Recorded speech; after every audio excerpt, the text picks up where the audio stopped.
myself again. But it's the only way you're ever gonna learn. You look back and it's all in the past. I'm dwelling on the thoughts I cannot say to you. If I don't say the words, then maybe it's not true. And it feels alright when they come and say to you. Ding ding, round 2, NUFC Matters, Liam Kennedy show. Good evening, Liam. All right. Yep, good to see you, mate. Yes. As always, an hour of crack with me and Liam about Newcastle United. And if you've got any questions for Liam, get them in. We do like to make this a bit of a Q&A for Liam. And Kevin was straight in from Atlanta, who's just done the Geordies here. Geordies there show with me. He says, is Liam planning to travel over to the States for pre-season? Possibly. I haven't 100% confirmed it yet, but it's a possibility. I'm not saying I'm definitely going to go over. Good hopes we'll get a few of the lads over there potentially who work on the Newcastle World and Shields Gazette teams.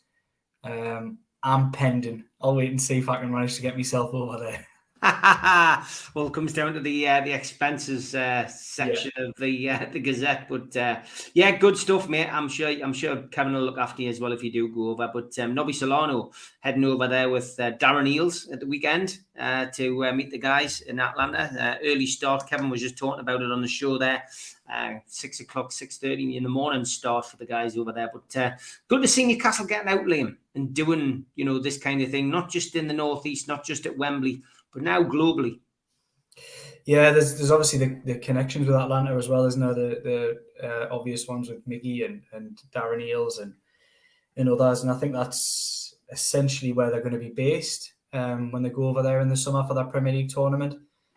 Traveling out from there to go to Philadelphia and New Jersey. I think I got it right there, with an Atlanta game in the middle. So yeah, I think there'll be lots of public PR type things going on during that week, and it's exciting. It's nice because one of the big things about building yourself into an elite football club is consistency of quality on the pitch, but it's also about brand awareness, and that's the one thing that Newcastle United, unless you're Sports Direct, which we very much look like Sports Direct FC for quite some time. Newcastle United's brand on a world stage hasn't really grown massively over the last 15 to 20 years. So it's really important that they do these kind of things. I would imagine that they'll do everything they possibly can to try and grow the club brand across the globe, because essentially a wider audience and supporter base increases revenues and should increase success. That's the kind of hand-in-hand process that goes on with these things. So, yeah, it's all positive. Like you said, Steve, it does make for expensive balance sheets when it comes to publications and websites like us having to try and get lads out there. But we'll always endeavour to give you the best news possible. However we get it. Well-connected lads we've got at the Gazette and Newcastle World. So I hope you're enjoying the content, and fingers crossed there'll be plenty of over there in America. And even, I think I've got more than me fingers crossed, the Champions League games next year. Jordy Life, question by Liam. What's the biggest story he has covered? Is it the Newcastle takeover? Yes. There's no two ways about it, yes. From start to finish, I've heard a lot of people, and it doesn't float a lot of people's boat. In the journalistic game, but the geopolitics, the finance, the company's house movements, the just everything about the juxtaposition of cultures, like the idea of a Middle Eastern Saudi almost darkened in the sense that people didn't know a whole lot about what that country was about. Everything about this takeover for me was just all enveloping. I really, really loved covering it. Less so now. Things have settled down, but that period of when everybody was just desperate for information about anything and everything relating to PIF, the Rubens, Saudi Arabian politics, relationships with other countries, wars that have gone on. The amount of things that I wrote during that period, just to give people a broader sense of what was going on here, which was about more than just football in many ways. The piracy, how can I forget that? That was such a huge thing, which was geopolitical in its essence as well. It was an incredible story. And it is, Newcastle United is the growth football club on the planet. All eyes are on Newcastle United. However, some people may like that, some may not. I absolutely love it. I think it's brilliant to have a light shone on our football club, no matter what filters people put on that, and they have their own slant on certain things. I think you can all accept when that inevitable success does come to Newcastle United, and it might show its face a little bit if we do manage to get Champions League football. Some people will put it out there about the idea of, well, it's dirty money and it's the sports washing and it's Saudi and your oil dollars, petrodollars have basically bought yourself to the Champions League. There'll be a little bit of that, but just really brace yourselves when real success comes, because that will be ramped up. It happened with Man City, and it dissipates, it disappears. They still get a little bit of it. You hear a little bit of it last night as well. See it on social media. Playing Real Madrid, a little bit of sort of criticism that come their way about new money, etc. But just enjoy the ride. We're a fantastic football club with a fantastic fan base who've been starved of any kind of success for far too long. And I don't just mean the Ashley years. I mean trophyless years, going back 70 years since we were a domestic trophy nearly. It's just too long for a football club this size. This football club was one of the most successful in English football up to that point, and then has dropped off a cliff in many ways because it hasn't won anything, hasn't added anything apart from that Fairs Cup in '69 to the trophies. Unless you want to class an Intertoto and an Anglo-Italian somewhere in there, but they've added absolutely nothing, and it's just been it's been an amazing. Going back to the original question, it's been an amazing process. I've enjoyed it. I know we've enjoyed talking about it on here with the other lads on the other shows as well. And I hope you've enjoyed hearing about it, because it is something I'm quite passionate about and I've really enjoyed. Question by Liam from Benny. Any inside scoop on Sean Longstaff? We understand it's not a break, and without him, the left-hand side of our attack, the most effective part at the minute, with Joe Linton and Willock, has been interrupted. It's really, really good point you make there, Benny, because I think a lot of people have got lost in this idea. Newcastle United's recent success was built on that left-hand side with Joe Linton on the left and Willock interchanging. Joe Linton scoring goals from that left-hand side and causing all kinds of problems. And I think if you move one of them out the way and have to shuffle around in midfield, it loses a lot of Newcastle United's goal threat, no matter who you put on that left-hand side. I'm not going to have the Isak on the left thing. I know a lot of people have been calling for it. Ask anybody who's spoken to me in the process of when that team came out. It's not the team I wanted to see. You don't put your best striker on the left-hand side and expect a decent result out of it. Who's completely wasted out there. But yeah, I don't have an inside scoop on Sean Longstaff, unfortunately for you. But I'm hearing the same things that you guys are. Craig Hope with the scoop this week, suggesting that it wasn't a break. We already kind of knew it wasn't a break, but there was fears. Eddie Howe spoke at the weekend saying it could be worse than what was thought, but they're still not really 100% at the bottom of it. So we'll have to wait and see. I don't think he'll play this weekend. I think it might come around too soon. But the hope is that we'll see him in the final 3 games of the season. And fingers crossed he's fit enough to slot straight back into that side, because it does miss him. It's the side, if you take any one part of it out, misses it. There's very few players can be replaced in the team because of the dynamics that they bring. That midfield, it got itself in such a format. It's the same with the back four, to be honest. As soon as you start messing around with it, they're such a unit. They've played together so much that when you take one part of it out, the whole thing looks less for it. You've seen that in the cup final with the goalkeeper. It's a team being built on continuity, and they're missing Longstaff very much for that reason. And I'm a big Sean Longstaff fan. I don't think Sean Longstaff's the key to everything. I also think when you take Bruno out of the team, or when you take if you took Trippier out of the team, or if you took, even to an extent, one of the centre halves, it does sort of lack in certain areas. But Sean Longstaff's energy, his work rate, and his what he also does is interchange with. I've talked about Willock and Joe Linton on the left. Longstaff interchanges with Bruno quite often, 5 or 6 times in a game, where one will drop in and one will go, and it's just clever football and play. And he always makes that underlapping run, bursting into the box that he can be found by whoever it is, Murphy, Almiron, Trippier, Bruno. Does it to great effect. Just maybe needs to work on his finishing a touch more. Okay, lots of questions coming in. I'll come to yours in a minute, Keith Patterson. I can see you're in the chat. Hope you're well, mate. David Cook says, Liam, has Jordan checked his maths for Eddie? It was good, that, wasn't it? Building up a little bit of a rapport there. It's Mr. Cronin and Mr. Howe. It was good to see. He's checked his maths and everything's good. I'm not really a mathematician, but I have got a good calculator. And I think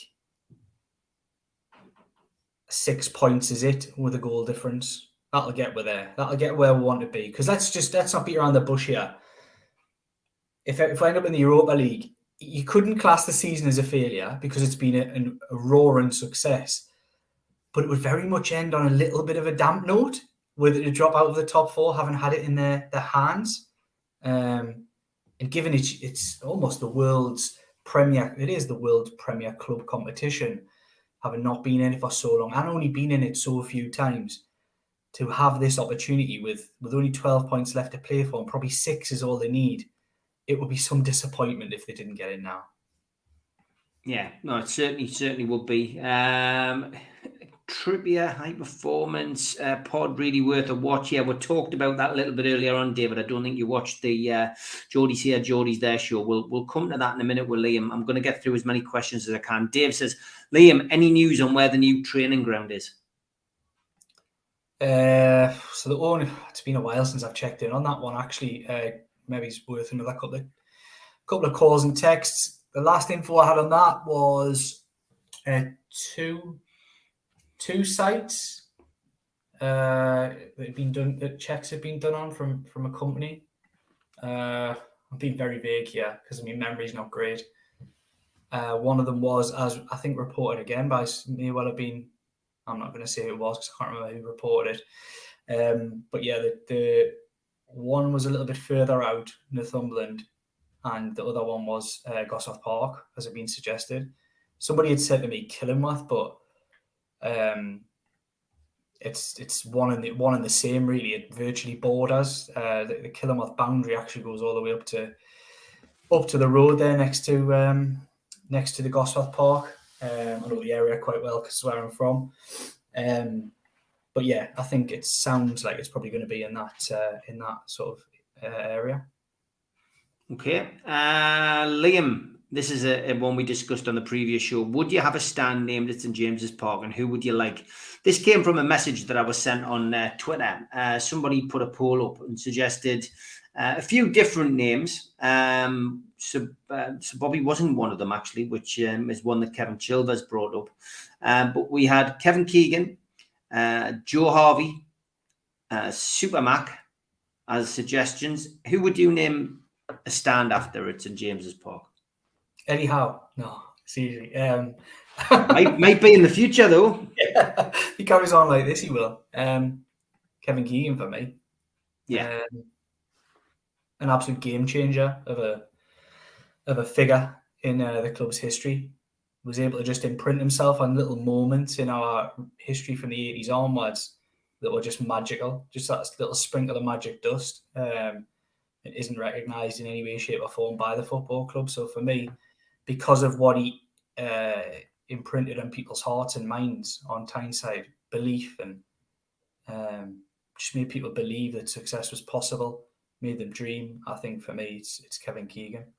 I think there's probably, in a playing perspective, more worthy people who deserve something a little bit more. I think it's a bit disappointing that we don't have any real, bar a small plaque to someone like Joe Harvey, who's such a massive part of the football club's history as well. But But there's others. There's numerous names. But for me, the way I feel about it, it would be Kevin Keegan. Okay. Question from Keith Patterson. Good evening, Keith. It's about Longstaff. He says, Liam, I've backed Longstaff for 2 years on the show and I've taken pellets. Do you think this season he's established his worth this year? It's pelters, Keith. I think he means pelters, yeah. But it's probably spell check on his phone or whatever it is. Look, you've been spot on with it all the way through, Keith. I've heard you shouting from the rooftops when other people have been criticising Sean Longstaff, and I'm right there with you. I think for me, some of the criticisms of Longstaff were justified. I think his use of the ball sometimes used to let him down, but what a coming of age season for a footballer who had shown some promise and then dropped off a cliff. We're only talking about 12 months ago where we didn't know whether he was going to get a new contract at the football club or not. It'd come to the point where he may well leave. And we're also going back to if John Joe Shelby hadn't got that injury against Benfica in pre-season, it's highly unlikely that Sean Longstaff would have started the season or been a regular player in this team. He would have been a substitute. So lots of things fell his way, but what you have to do when you get these opportunities is grasp them, and he's really grasped it with both hands. An incredible season, and I've said it on here before, and I'll say it again, probably the most underrated player in the team, and arguably up there. He isn't the player of the season, but he's got to be in conversations around shortlists for Newcastle United's player of the season in my eyes. Yeah, I would say, he's up there. Joe Linton for me. We'll discuss that in the summer, but there's certainly going to be a short list. Never thought we'd be talking about these kind of things, did we? A year on or over a year on from the takeover. It's absolutely fantastic. We're always going to get questions about players. Sparky D says, Liam, are the club still interested in Conor Gallagher, do you think? Yes, I think he's a player who fits our team perfectly, but some of the big issues with signing players, I think I mentioned it on the show last week. I'll explain if anybody else didn't hear. One of the big things from signing players from the likes of Chelsea is inflated wages. Gallagher may not fit into that category. I don't know what he's on. But you see players leave these football clubs, to a lesser extent Liverpool, but definitely Manchester United, Chelsea, Manchester City. They're hard players to sign, even if they're not getting a game, because to sign for those football clubs, they've jumped up from clubs like Newcastle or Leicester or whoever, Leeds or whoever it may be, and jumped up from, modest Premier League wages. I know that sounds really crass to say that, but modest, maybe on 60 grand, 70 grand, whatever, to jump up to 200 and in some cases 300 and more. How do you take a step back from that when they're on that kind of money? They have to take massive 50% wage cuts in some places to sign for football clubs back down the ladder.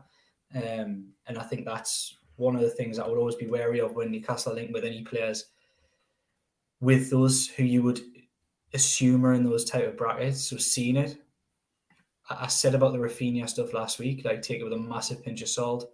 It was basically sounds like a football club setting a price and naming a football club who are still perceived by the masses to be the richest football club on the planet and the one that will spend the most money on the planet. But we know that's not the case. But still, by many are perceived in that manner and will be linked with players consistently. Neymar, put him in that bracket. I've seen people shouting Neymar left, right, and centre from the rooftops. Certain members of the media, and it's just quite incredible. It is absolutely ludicrous. At this stage, don't get us wrong, things can change in football, but at this stage, where the football club are at and see themselves moving forward, it's just not going to happen. But they'll sign good players and they'll sign elite players. I'm just not sure they'll sign already massively established ones because they just don't come. They don't come cheap in terms of wages. And you've got the English premium, which I'm not going to write off Anthony Gordon. You really like him, Steve. The jury's out. I'm happy to be convinced on him, but they paid an English premium for somebody like Anthony Gordon because you can't tell me he's £10 million better a player than Bruno Guimaraes. He just isn't. Not at this stage in his career. He might never be. But because he played for an English football club and had English experience in England at 21 international, it's 45 instead of 35. for a fully fledged Brazil international who's played in the Champions League. So it just shows you the value that you can get on the continental market as compared to what you pay for proven English or prospects, proven quality in the English game. I think it's one that they're going to have to get the mix right, because the budget isn't going to be unlimited. So they're not going to be able to go out and sign. I mean, you don't know, but they're not going to go out and sign 4 £50 million players. No, if they do, I agree. I agree. They can't do that. They cannot do it. No, I don't see it at this moment in time. We'll have to see how the sponsorship things roll out. I'm told, and I was told quite recently that, I think I said on here last week, that it isn't done. Number of companies still in conversations. Ballpark figure of around 25 is right. I was told recently that, as of very recently, last couple of days, that it's edging much closer. But we don't know how close it was and how much closer that means, and it's impossible to judge on these scales. It could be edging closer, and it could still be a million miles away, because we don't really know where the deal was in the first place. But I was told when the initial stories came out that wasn't. It was correct, but it wasn't quite as advanced as had been suggested. And I'm told it's a little bit closer than that now. So make your own mind up. Lots of questions coming in. It's trying to pick the ones that are. You just need to shut us up, Steve, if I'm waffling. No, the good answers, and that's why people tune in. I'll pick the player ones for now. Reports saying Juventus's Vlahovic agent has approached the Toon. Any truth in this, Liam? It was a player that they looked at when he did leave. Was it Fiorentina? I can't remember where he was at. He was somewhere and then switched across to Juve. Arsenal were interested at the time, really made a big push for him. Newcastle had a outside interest in him then. So it'll be no surprise, because they do keep these lists, and they when they scout players and value players and do go for them, it's because they really like them, and they do tend to quite happy to go in again, like they did with Sven Botman. So it wouldn't be a surprise if he's somebody on a long list. But it sounds like there's going to be other clubs interested in Vlahovic, and I think Aston Villa are the ones who are being talked about as somebody, and I think they're going to have a big summer. I think Unai Emery will be backed by the owners there at Aston Villa to potentially push them on to be challenging in and around the Champions League spots next season. They'll see, there's a lot of clubs will see what Newcastle United have done and think we can achieve that. And you would argue, as Eddie Howe did last summer when I was speaking to him in a meeting at the training ground before all the developments, that he thought Aston Villa's squad was much stronger and a stronger place than what Newcastle United was 12 months ago. So it's probably fair to say they probably think they're on a par, at least in terms of their squad. So probably wouldn't take them. They'll look at it and think it won't take them as much to do in Newcastle United. But we know it's not easy, and we know Newcastle United's success.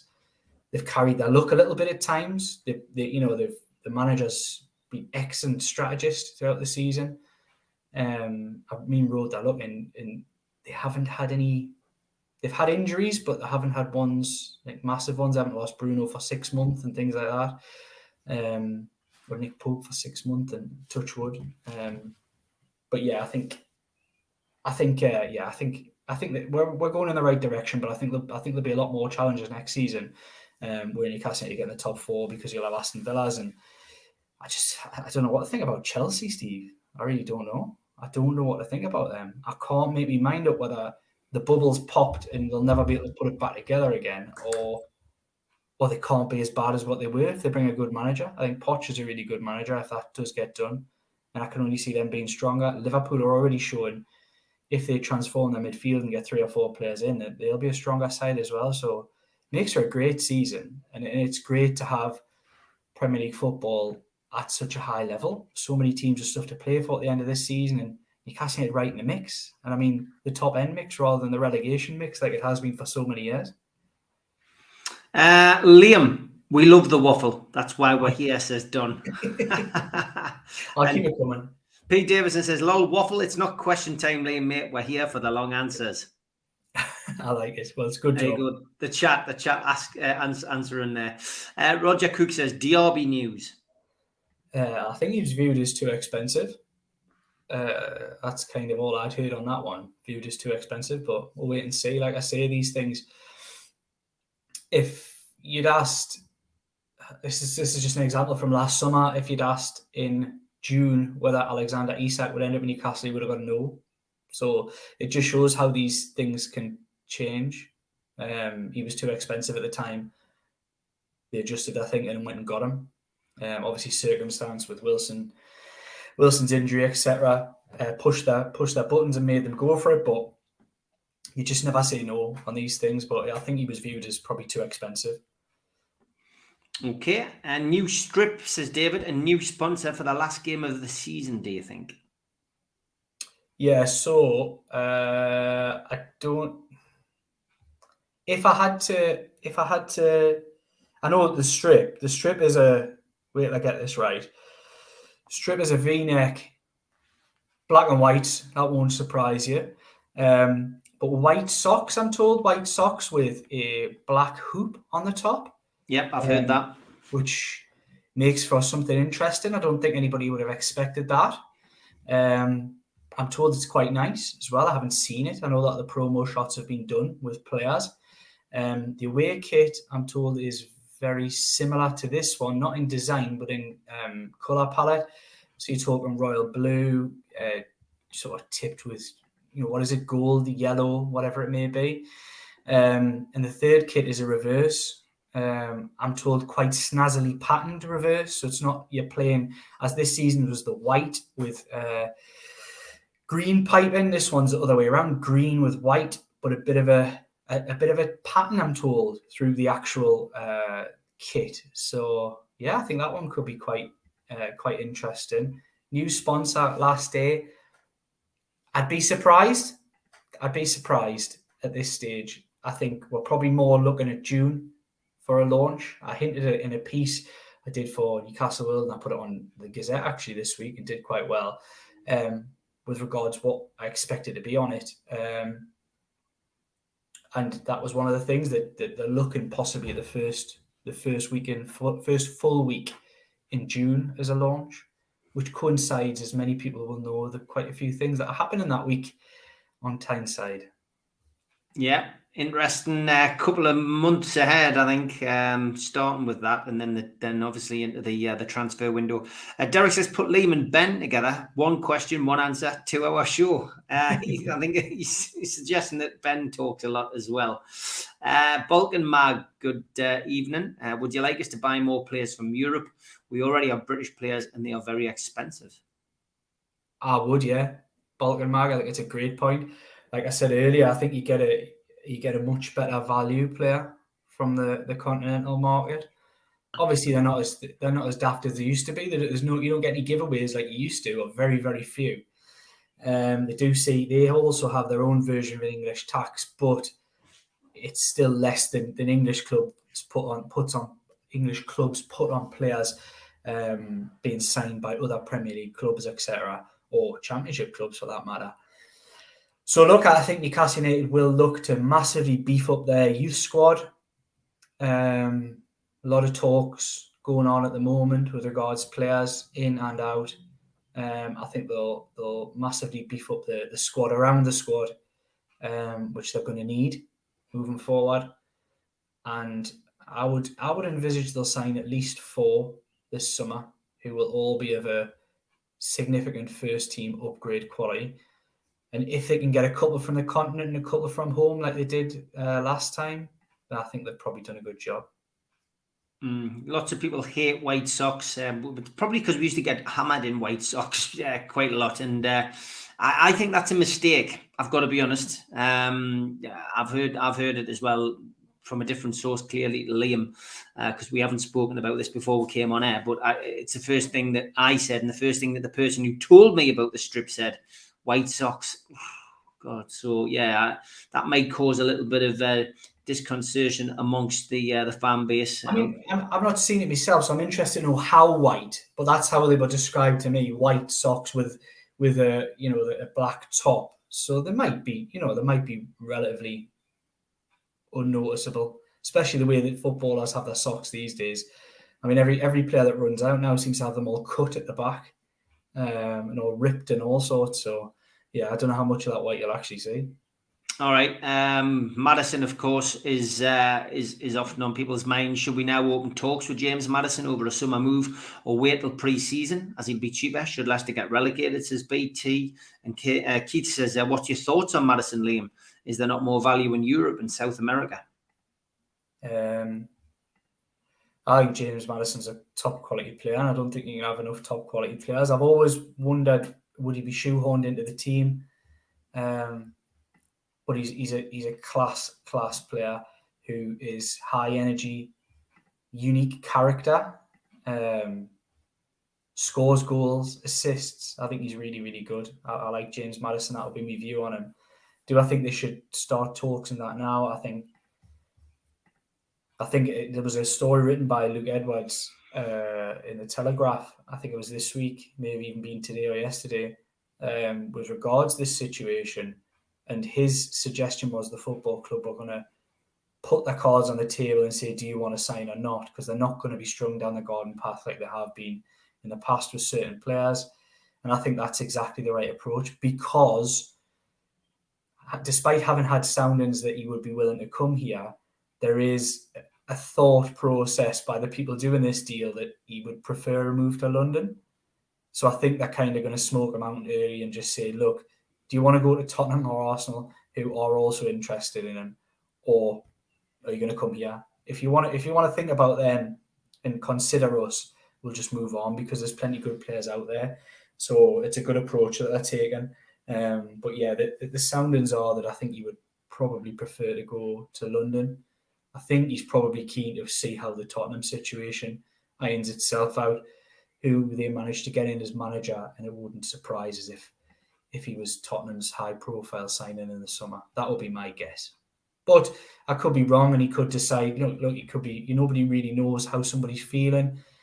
Got a young family, he may choose to go back down south. He may change his mind and think, you know what, it's worth a shot up here. Who knows? You never know how these things go. Okay, Liam, what do you know of the rumours about Newcastle and Leeds both looking at Ryan Gravenberch from Bayern for 50 million? I don't know anything about it, Keith.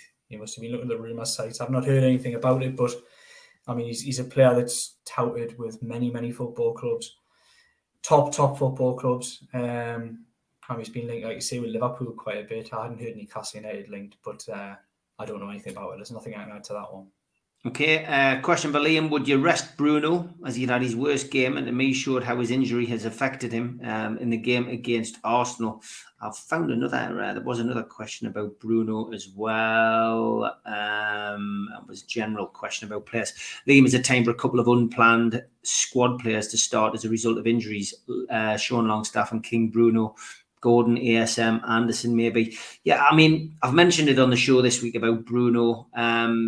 You know, he has looked as if he was carrying that injury more and more, and I think it really showed against Arsenal because of the high intensity game they played, and it was a huge game, big game, but he just wasn't himself. That's the first time I've really noticed it. And I don't think he didn't have a bad game, because he can still play better than some players at other clubs, when he's half fit. But what was your take on that? Is it time to maybe rest him? Are they trying to get him through to the end of the season for an operation? What's your gut feeling?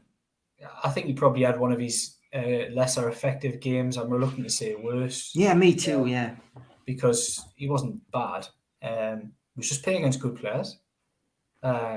Picking up Odegaard in that game at the weekend was now an impossible. He was an absolute joy to watch out there. The half spaces that he found in between the lines, little movements that he made, it was really a joy to watch. And Newcastle couldn't get to grips with him at all. I've seen at many points Sven Botman was getting pulled out left, right and centre, following him around the pitch, and then it was Bruno's job, then it was someone else's job. It was such a tough ask against a really good side in Arsenal, who produced a performance that nobody... all credit to them. They produced a performance in a battle, showed battle and grit that nobody really thought they had. Been written off as bottlers, and they came up and really dug in well, and I think they deserve a lot of credit. You look at the statistics, Newcastle United were not second best, really. in the game when you look at the statistics. But the feel, and when you're watching a game, you get a feel. And the moment that Odegaard struck that shot after about 18 minutes or 15 minutes, whatever it was, there was only one winner, really. I don't think it ever felt like Newcastle United, even though they had a good push at moments, particularly the start of the second half. It never really felt like they were going to get back in it. And I think that penalty decision swayed things very much because it was very Tottenham-like, that first 5 minutes with Murphy hitting the post and swamping forward, and it was a siege. And then the penalty and the delay just allowed the momentum to dissipate, and I think it was all Arsenal's after that. But I wouldn't particularly call out Bruno. I get it. I see he looks tired. He went to the World Cup. He looks like a tired player, but I wouldn't be resting him. You can't rest him. There's nobody to bring in if you did want to rest him. And as soon as you take Bruno out of that team, you'll know about it. So even when Bruno's having one of his less effective games, he's always on the ball, always taking balls in pressure situations, always taking it really tight, giving it, and then allowing other people to spread into spaces, drawing the tackle, drawing people in, and it opens the rest of the game up for everybody else. As soon as you take him out of the team, there's nobody even close to doing the type of things that he does, even when he's not playing very well. When you play against top players, you have to be on top of your game. If you're carrying a niggle, then you are going to struggle. Bruno missed the Longstaff's dirty work. Definitely agree on all that, chaps. Yeah. Is it true? A couple of people asking about this, that we're after a lad from Turkey. I can't pronounce his name, sadly, says Chippers. Derek Sharp asking the same question. Any truth on the Turkish youngster? I've got nothing specific on the Turkish youngster. I'd ask somebody. I'd seen it myself. Turkey. So all I'll say about it, look, it could come to pass if the Turkish Messi or whatever. I would always be very wary of transfer reports from Turkey. I'd always be even more wary of transfer reports from Portugal. I'm trying to think of the worst offenders. I think they're probably two of the worst. I think other people may well be able to come in on this one as well. But there is a couple of countries where as soon as you see that, I mean, Italy's not great for it. Italy's awful as well.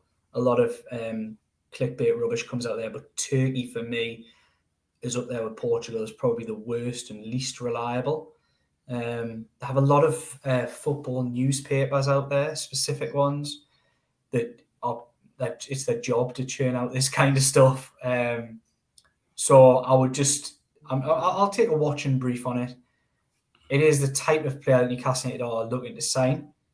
Players who can grow with the football club. But I'll not be waiting with bated breath because we've had plenty of these before. Yeah, Arda Gula was the lad's name. Says Kenny, and that's been mentioned by a couple of other people. Vuzi R has mentioned him as well.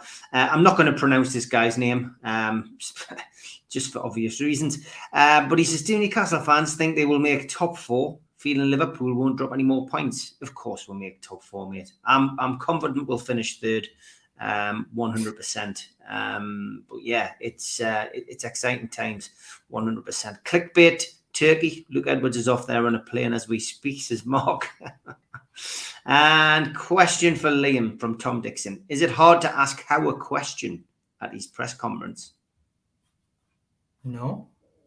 It's maybe he thinks you're nervous. Maybe it's in that way. Oh, like a nervy thing. Would you get nervy? I guess. Yeah, actually. So I suppose it's like everyone's listening, aren't they? Everyone's listening. The more you do it, the less so. But yeah, you do. Mm-hmm. Going back to when I was regular there, yeah, you do get. There's a little bit of, I think it's always the same. I think if you ever lose that, then I don't know. There's something not right. It's not really an anxiety or a nervousness that takes over you or anything. But there's a little sort of, when you're waiting for your moment and you're next, and there's that sort of little feeling where your mind scrambles a little bit. It does happen, yeah. And then gutted if somebody's already asked you a question just before you're going to go on, and then you're scrambling to try and find a new question to ask. The worst bit, and that might be sometimes where you might go, well, that was a rubbish question. undoubtedly, the person who was asking it knows the next in line was just about to ask the question previous and has had to literally cook something up in the 30 seconds anyhow's had to answer. So give people a break when they're not so cutting with that question. Yeah, Ice, you must be a Liverpool fan, I would suggest. Listen, you put a great run together. You deserve Champions League, really. Let's hope that Manchester United falter and you can sneak in the back door and Newcastle and Liverpool end up in the Champions League. That would be something, that would be like, a great comeback from Liverpool, who were really... Yeah. Man United have got three games at Old Trafford out of the last 4. If they'd had 3 away, you'd think they'll slip up. I think Man United will get in. I think they'll get in probably just ahead of us. Yeah. But I think Newcastle United, with their goal difference, only require 2 more wins, depending on a 7-goal swing somewhere. Yeah. They require 2 wins, and I think Newcastle United will get that win on Saturday. I think they'll beat Leeds, and I think they'll beat Leicester, and I think it'll be a pretty comfortable final week. Okay, Scott, he says, great to see you back, Liam. Love hearing your take on Newcastle. My question is, do you think Eddie will start Isak and Wilson again on Saturday, or possibly change for Maxi on the left wing? And we did have a couple of others with regards to the weekend's game. Would you start Almiron on Saturday against Leeds, says Tom, as opposed for Murphy? Blue Rhythm Boy says, do you think ESM will start against Leeds if Longstaff is still out? Didn't sound to me that that we would probably have Longstaff available this weekend anyway. What's your thoughts on that? On going into that game at the weekend against Leeds? Leeds struggling for survival, Newcastle battling for top 3.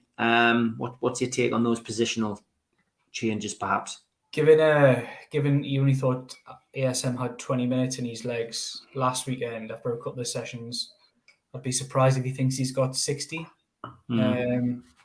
So I think he'd probably be another sub. I would have started, and again, this might sound like I'm saying it with hindsight, but ask any of the lads who sit with us, the lads who I work with, as soon as I see Isak on that team sheet on the left-hand side, I just think it's not going to work. It worked for 20 minutes, half an hour against a team bottom of the league who can't buy a win, but Christ, you could probably play anything against Southampton at times and you would have got results from it. He's a top-class player. He can run and beat players, but he's so wasted, Isak, out there on that left-hand side. Doesn't get involved in the game. When he's in the middle, he drags people out, defenders out, he drags midfielders in, he moves people all over the pitch, and that's what you want from a good striker. Links the play and can get on the end of things and a good finisher. You don't want him stuck out on the left-hand side. I would have played Almiron and I would have switched Murphy out of the left-hand side. Look, you haven't got as much balance. Again, it's messing things around, but that's probably what I would have done. And it's probably what I would be tempted to do at the weekend as well, with St. Maximin as your 30-minute impact man off the bench with Wilson. Let's have Liverpool and Newcastle in the Champions League, Man U in the Europa, and Everton in the Championship. I thought you were a Liverpool fan. Fantastic. Craig says, people love testing me on these shows as we get closer to the words transfer shows during the summer. People just love to chuck in a name which I generally can't pronounce. Sobersley.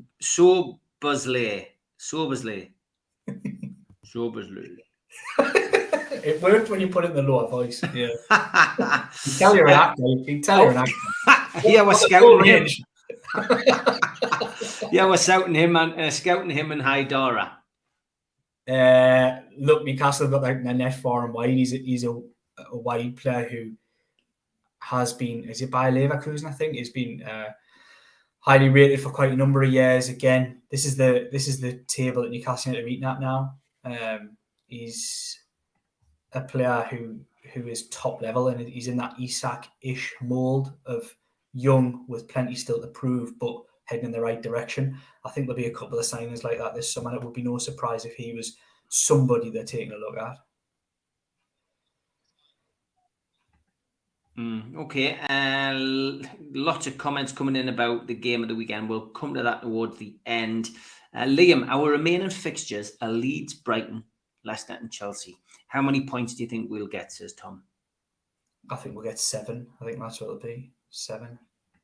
And that'll be enough to get Champions League, which is what we want. BT says, should we be asking for an explanation as to why an increasingly large number of groups of overseas supporters are apparently having priority over Newcastle United members for match tickets? Now, BT, I've not seen this or heard this, so I would need to look into it. Have you I've seen heard a couple anything? of posts on social media about people saying, "Oh, I heard some funny voices. They're not Newcastle United fans." Until I see actual evidence of this happening, it's impossible to comment on for me. I don't think anybody is being prioritised. One of the big things about when they did the ticket thing was they made sure that they didn't go too heavy with season tickets. So they did make sure that it was allowing for people who may only be able to get to a few games a season because of waiting lists and whatever would be able to do that rather than limit the supporter base. They wanted to make sure that as many people as possible were getting into St James's Park, and I can't argue with them. I think they've done the right thing. And that certainly doesn't mean we should be discriminating against groups of foreign fans or people who may travel in, and then if they've paid their money, they can come in and watch the game as much as the next man or woman. Charles says, go on then. What's the story with Liverpool and Bruno? I don't see him going anywhere. No, me neither. I don't even think it's a story. I don't see him going anywhere. Look, like I said, in football, you never know what things can happen, but I just don't see it. Not at this stage. Kenny says there were Arsenal supporters all over the ground last game. How did they get tickets? Family enclosure. We all saw that piece in the Chronicle, Kenny. With video footage of the Arsenal fans being escorted out. Begs the question, who has sold those tickets? It has to be home supporters who've done that. A strange situation. Craig says, I met loads of overseas supporters, Irish, Swedish, Icelandic, and even Americans. Where we sit, it's there are seats which are taken differently. Different people are in different games. So, it does happen. There do have to be tickets available for sale on a match day. Not many, but they do have to be. So I guess, maybe it's just random and it's just whoever gets in quick. We know Andre, who is on the show at Toon Stato, he hasn't always been lucky to get tickets, but he has managed to get them, and he's ended up sitting with me on occasions. The lads from Loaded all ended up sitting with me a couple of home games ago. So it does happen, and then, you do have to have those tickets, available for the public to buy. Tom says, do you think Anderson will get a chance before the end of the season? He played well when he came on. And Doug says, does Liam think that we should ask Anderson to try and emulate Longstaff in his position to try and get a regular slot in the team, I guess? It's a good point, Doug, but he's not that type of player. He's a totally different footballer, Sean Longstaff. So I do think he'll get little opportunities between now and the end of the season. I think a lot depends on results, but he's going to be needed. He's going to be needed, and he's a player who can come on, bring energy, and has that level of quality as well that he can unlock things. I think we'll see him, but he's not a midfielder. He's if you were to put him in any position you possibly could, he's a number 10 really. He plays off the striker, but the off the striker players in this team are out wide, so his best position is absolutely, if you were to pick a position in this formation, be out on the left-hand side where Joe Linton operates in a full-strength Newcastle team. Yeah, but I think you don't want Anderson picking the ball up 10 yards outside your own box. Very much in some ways that you don't massively want Joe Linton picking it up there sometimes as well. Like I rate him amazingly. He plays brilliantly in any position asked of him. But again, is somebody that operates probably better in the other end of the pitch. BT says, what do you make of Laura Wood's comment on Eddie Howe, who she's labelled him as hypocritical following his comments about Arsenal's time-wasting tactics? And He didn't say anything. I was in the press conference. I didn't think he had. I think that's just been blown up out of all proportion. That's an Arsenal fan. I think Laura Wood is amazing. But that's just an Arsenal fan trying to make a big fuss about something because the balls it up in the league, really. They've won that little mini victory over little Newcastle United, who time waste against everybody. Oh, great. But it's not going to get you the trophy, is it? So let them have that mini victory. We'll live to fight another day. And I don't think Eddie Howe was particularly wound up by it.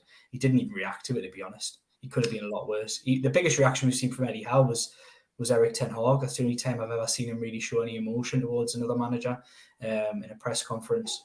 And his answers about Arteta were very straight. In your eyes, Liam, is it dark art or game management, or even as a commentator said, genius, when it wasn't Newcastle doing it? I don't mind it. Like, It's gone on for years at all levels of football. I can't get worked up about it when other teams do it because Newcastle do it. I don't think it's a huge thing of Newcastle's play. I do think it's overblown. I think it's a bit of a witch hunt in some ways to get almost building this character as if Newcastle United are this time-wasting monster.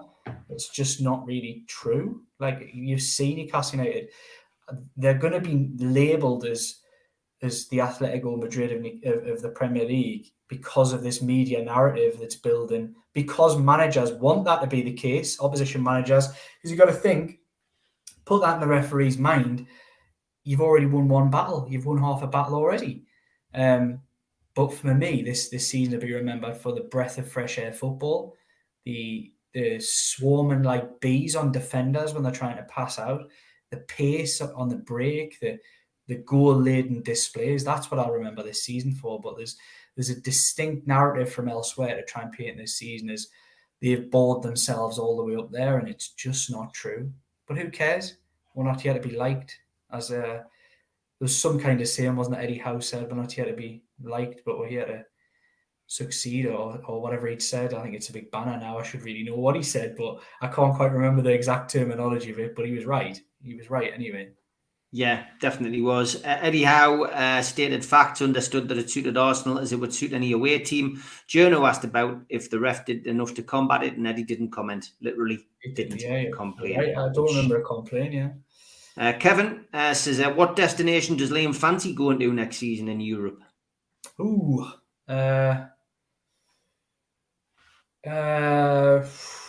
Real Madrid. The Bernabeu. Yeah, I just think it's. We've seen some European powerhouses at St James's Park. You know, Juventus, Inter Milan, Barcelona. Be nice to tick off at least one of the other biggies. I don't particularly feel like I want to go into Europe next season as a football tourist. But the Bernabeu or Bayern Munich, AC Milan, Ajax, take your pick. I'll have any of them. Yeah, I'd love to go to Barcelona or to Real Madrid, but yeah, there's so many great teams. The connections with Bobby Robson as well, you know, any of those clubs. Some random teams going to be in it next year, by the way. Yeah, there is, isn't totally there? Different team like Lazio are going to be back in it. A couple of teams, random team, Lens, I think, in France. Yeah. There's some quite bizarre teams potentially going to be next year, so some interesting trips. Yeah, some really, really, really interesting trips. But it'd just be great to get away and do them, you know. In your eyes, oh no, I've had that one. There was another one, something like that. This is it. Benny. Question for Liam. What does he put the seemingly preferential refereeing decisions that the likes of Liverpool get? Regarding referees, expect them to win, so it's more of a call to go against them or more sinister. I guess what Benny's trying to say there is, what do you put like preferential refereeing decisions down to? Because I think we've always felt that when we've played, say, the likes of Liverpool, Arsenal, Manchester United, you know, that they get the rub of the green and we don't. Does that still happen, do you think? When you look at the refereeing decisions Liverpool have had recently, it's fair. You know, you could definitely make a case to say that. I'd like to think not. I'd like to think not. I mean, people talk about Newcastle Arsenal the other day. I mean, the referee tried his best to give a penalty and then had to overturn it because, you know, it wasn't. So I don't necessarily put it down to preferential stuff. I just think we've got a bad set of referees who implement rules really badly and are scared in many ways of making decisions, making wrong decisions, rely too much on the people watching the TVs upstairs.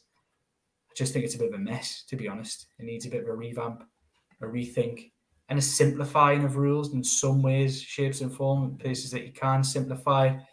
I think that would make the game a whole lot better. And they'll talk about it's the VAR is not there to re-referee decisions. Why not? Why not? Why can't it re-referee if the referee's made a poor decision? If I've written a story and I miss a couple of typos and the next person who reads it points those out to us and changes it, I'm not feeling my ego totally ruined because he's made something better, which was wrong. So why is a referee feel like his ego has been bruised when a decision's made correct that he's made wrong? I would feel pleased that that happened. Yeah, the penalty they got versus Liverpool was scandalous. Lots of chat going on about that. If certain teams, cartel, are getting preferential treatment, then it is corruption. Would the Premier League risk that? Yeah, I'm not sure it's corruption. I think sometimes it's just the way it goes. Sometimes the way the cookie crumbles. Certain referees may have certain dislikes for certain players, and that can sometimes, it shouldn't come into it, but it's only human. Being only human, there's loads of things that happen in football and loads of different permutations and reasons these things happen. But it's an interesting debate, maybe for another day. Okay, Newcastle play Leeds at the weekend. Liam, just a quick look ahead to that, mate. I mean, obviously, a little too soon for team news. We know Jamal Lascelles won't play any further part in the season. Not that he's really featured much at all anyway. Sean Longstaff, of course, we'll wait to see what the news is on him as well. But yeah, what's your take on this game? Have we got enough to win it? I think we have. Yeah, I think so. Somebody was asking us the other day about what the record's like at that time, and I couldn't tell you, but people don't talk about that early kickoff on a Saturday being particularly favouring of Newcastle United's results. I couldn't tell you, but a lot of people are talking about that. I think we'll have enough. I think the big Sam factor changes things. I do think things have moved on because of that appointment. But I think we'll have enough. I think we'll be all right. I think I can see we're going down there and winning 2 or 3-1. Okay, great stuff, mate. Hey, that hour's flown over, hasn't it? Dear me, how it's just amazing. Great to have you back on a regular slot. We're going to hopefully make this your regular slot, work permitting for both of us. Means I've got to do 2 shows on a Wednesday, but I enjoy it, mate. It's great crack. And just give us a quick plug for your papers and where people can find you, mate. Yeah, so just keep supporting, like I know you guys out there do. Plenty clicks on newcastleworld.com, plenty clicks on the Shields Gazette as well. Got some amazing writers producing some amazing content. So just support all you can, because ultimately my head's on the chopping block if people aren't clicking enough on the stories. How's the dog? Says Jody Tumberlife. Oh, great. It's all going great, aye. He just loves to ask the question about the dog each week for some reason. Great stuff, mate. Good to see you. Speak to you again soon, mate. Take care, pal. A big shout out to all our sponsors. Thanks to Skips and Bins. Telephone 0800 25 45 25 3. Email inquiries at skipsandbins.com. Website skipsandbins.com. Easy contract free and pay as you go waste collection. Thanks to Mr. Vicky's sauces, handmade in Cumbria. You can order them from their website, mrvickies.co.uk, or by calling 01768 210 102. Thanks to Media Arts for all the help with the video technology. Thanks to qtechshop.co.uk, the makers of pool tables and snooker tables in Wallsend, Newcastle. If you enjoy the show, please hit the little thumb under the video and like the video. Click share to share to your other social media, or subscribe. It's free and we do 7 shows a week. If you want to become a member, you can click join underneath this video. There are different packages to suit all different pockets. And if you want to become a cult member, then put your smartphone over the QR code. It'll take you straight there to the website, which is nufcmatters.com. If you go in via the website, just click membership pack. What do you get for your money? You get a pen, you get a cup, you get a membership card and a scarf, and entry into the monthly draw. Don't forget, we are available as a podcast on iTunes, Spotify, and other podcast providers. And we also support the food bank on this show. NUFCfansfoodbank.co.uk is where you'll find the matchday bucket. You can make a virtual donation today. We've also got some events coming up over the next couple of months. An evening with Peter Beardsley at the Tyneside Irish Centre. Tickets available from newcastlelegends.com, or go to Voucher and get a 40% discount. Our end of season due is the 27th of May at the Tyneside Irish Centre. Tickets are a tenner from nufcmatters.com. An evening with Gavin Peacock takes place on July the 10th at the Tyneside Irish Centre. Tickets from nufcmatters.com for that event. And the following night, Gavin will be at the Tynemouth Surf Cafe. Go to their website for ticket information. We've got a vast range of t-shirts, merchandise and memorabilia available at our website. The Isaac t-shirt is doing well. Go to nufcmatters.com to buy one today.